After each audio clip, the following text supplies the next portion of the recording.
हम गांवों में भ्रमण करते हैं नौनिहाल छोटे छोटे बच्चे हमें मिलते हैं, बहुत होशियार लड़के मिलते हैं। गरीब होने की वजह से सरकारी स्कूल में जाते हैं, वहाँ टीचर क्या करते हैं कि बच्चे शुरू में बुला के और फिर उसको भेज देते हैं 11 बजे तक, फिर बैठ के दारू पीते हैं। बहुत जगह मुझे शिकायतें मिली, ये बहुत दुखद है।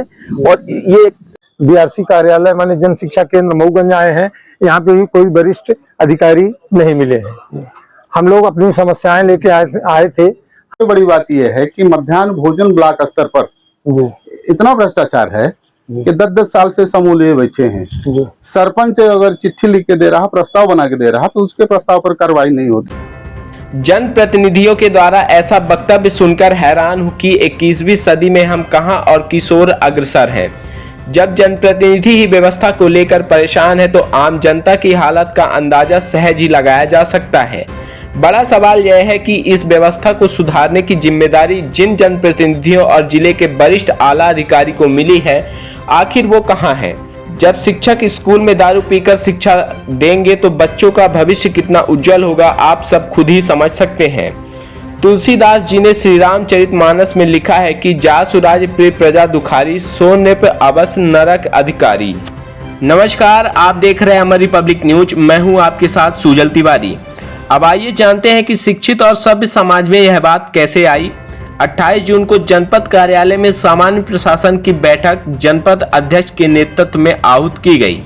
प्रमुख एजेंडा जारी करते हुए जिले में संचालित जनपद शिक्षा केंद्र मऊगंज को विधिवत अवगत कराया गया था, लेकिन इसके बावजूद जनपद शिक्षा केंद्र के निरंकुश कर्मचारी उक्त बैठक में नहीं पहुंचे, जिससे नाराज जनपद अध्यक्ष उपाध्यक्ष अपने सभी जनपद सदस्यों के साथ जन शिक्षा केंद्र पहुंचे तो वहां सिर्फ भृत्य के अलावा कोई कर्मचारी नहीं मिला। हालांकि जिला मऊगंज में संचालित सभी शासकीय कार्यालयों के लिए यह कोई नई बात नहीं है।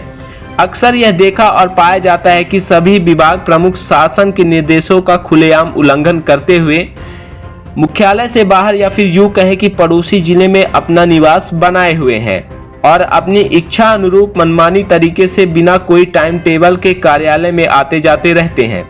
और बड़ी बात यह है कि जिस जनपद के चुने हुए जनप्रतिनिधि आज जन शिक्षा केंद्र के कर्मचारी पर कार्यालय में उपस्थित न रहने का आरोप लगा रहे हैं, वहीं के 70% कर्मचारी खुद ही मुख्यालय में नहीं रहते। ऐसी स्थिति लगभग सभी कार्यालय में है, तो बीआरसी साहब का मुख्यालय में न मिलना कोई नई बात नहीं है। पूछने पर साहब फील्ड में है या मीटिंग में, आज फिर वही जवाब जनपद अध्यक्ष को भी मिला। आमतौर पर लोग जानते हैं कि जिले में संचालित शासकीय स्कूलों की दुर्दशा कैसी है। आज इसका कारण ये है, आज हमारे यहाँ जनपद में सामान्य प्रशासन सामान्य सभा की बैठक थी और हमने सभी को मतलब इस 2 सप्ताह के अंदर 2 बार एजेंडा जारी हुआ, किसी कारण से डिले हो गया था।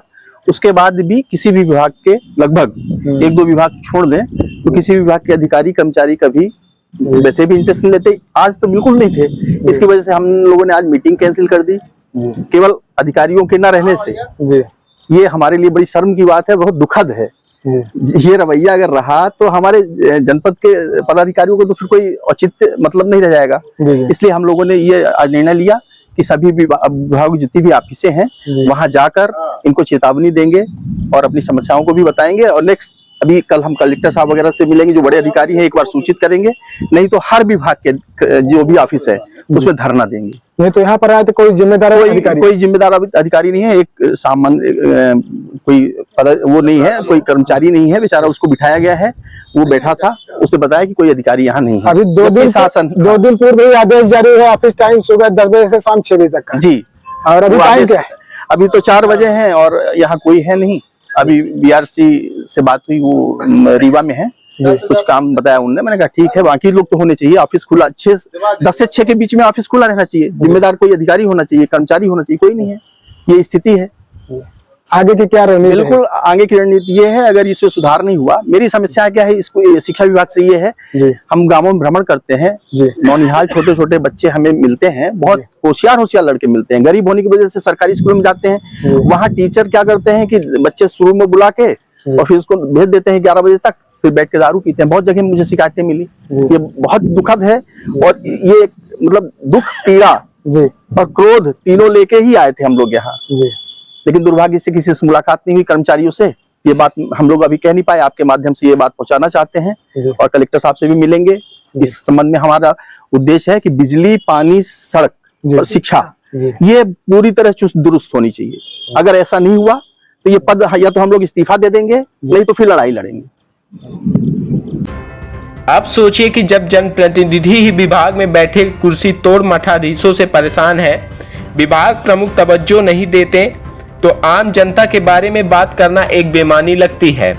आज बहुत भारी मन के साथ यह कहना पड़ रहा है कि आम जन को उम्मीद थी जिला बनने और कलेक्टर के बैठने से समस्त विभागों के निरंकुश कर्मचारियों पर लगाम लगेगा, लेकिन हुआ ठीक उसके विपरीत। तो वर्तमान में इस स्थिति को देखकर याद आया कि समाज में बड़े बुजुर्ग जब कहीं पंचायत करने जाते थे तो अक्सर यह कहते थे कि जब घर का मुखिया ही लापरवाह हो जाए तो बाकी घर के सदस्यों पर अंकुश कैसे लगाया जा सकता है। मऊगंज की वर्तमान स्थिति देखकर ऐसा लगता है कि पहले लोग वास्तव में सही कहते थे। अब सोचिए कि जब जनप्रतिनिधि लोग कह रहे हैं कि शिकायत करेंगे, धरना करेंगे, तो साहब यह मऊगंज है और अब यह सिर्फ मऊगंज तक सीमित नहीं रहा, अब यह जिला मऊगंज हो गया है। यहाँ तो आए दिन धरना प्रदर्शन, शिकायतें होती रहती हैं, लेकिन यदि कुछ नहीं होता है तो वह है व्यवस्था में सुधार। वैसे यह खुशी की बात है कि शिक्षा व्यवस्था सुधारने के लिए जनपद अध्यक्षा नीलम इंद्रपाल के द्वारा शासकीय विद्यालयों का निरीक्षण अक्सर करते हुए देखा गया है। अपने कर्तव्यों के निर्वहन के लिए एक सार्थक और जागरूक प्रयास किया जा रहा है, जो सराहनीय है। तो आइए अब अंत में जुड़ते हैं जनप्रतिनिधियों के साथ और जानते हैं कि अब और कुछ क्या नया होने वाला है जिला मऊगंज में। शिक्षा विभाग को लेकर क्या परेशानी आ रही है, क्यों आए हैं? शिक्षा विभाग को लेकर क्या है कि ये बैठक में कभी नहीं आते जाते और बीएससी को कभी भेज देते हैं, कभी कोई नहीं जाता। हम लोग निंदा प्रस्ताव करते हैं और आज हम लोग जो है मजबूर होकर पीएचई गए थे, अब यहाँ आए हैं। अगला चक्कर हम लोगों का बिजली विभाग का होगा, फिर कलेक्टर साहब से मिलेंगे। लेकिन देखिए सबसे बड़ी बात यह है कि मध्याह्न भोजन ब्लॉक स्तर पर इतना भ्रष्टाचार है कि 10-10 साल से समूह लिए बैठे हैं। सरपंच अगर चिट्ठी लिख के दे रहा, प्रस्ताव बना के दे रहा, तो उसके प्रस्ताव पर कार्रवाई नहीं होती। यहाँ बीएससी इतने मोटे हो गए हैं कि ये सुन नहीं रहे हैं। हम लोग अब ये इसका निदान करेंगे, आर पार की लड़ाई लड़ेंगे, अनशन में बैठ। शिक्षा विभाग की जिम्मेदारी जनपद द्वारा आपको मिली गई है जी, तो कितनी अव्यवस्था है, समूहों को लेकर बहुत दिक्कत आ रही है, क्या कहेंगे इस पूरे मामले को? यहाँ पर क्यों आए? आज हमारे जनपद में सभी विभागों की बैठक थी, जिसमें शिक्षा विभाग, स्वास्थ्य विभाग, 2-3 विभाग जो छोड़ करके सभी विभाग नदारद थे। हम लोग आज अभी आपके पीएचई विभाग में भी गए थे, वहां से भी कोई माने वरिष्ठ अधिकारी नहीं आए थे। इसके बाद हम लोग बीआरसी कार्यालय माने जन शिक्षा केंद्र मऊगंज आए हैं, यहाँ पे भी कोई वरिष्ठ अधिकारी नहीं मिले हैं। हम लोग अपनी समस्याएं लेके आए थे। हम लोग स्कूलों का भ्रमण करते हैं तो वहाँ माने जो भी मेनू का लिखा हुआ होता है उस आधार पे भोजन नहीं बनता है, और माने समूह वालों से बात करते हैं तो कहते हैं हमको राशि नहीं मिलती, हम लोग कैसे काम चला रहे हैं। ये है बहुत अव्यवस्थाएं हैं समूहों के द्वारा। आगे की क्या रणनीति? आगे की रणनीति ये रहेगी कि अगर ये लोग अपने कार्य में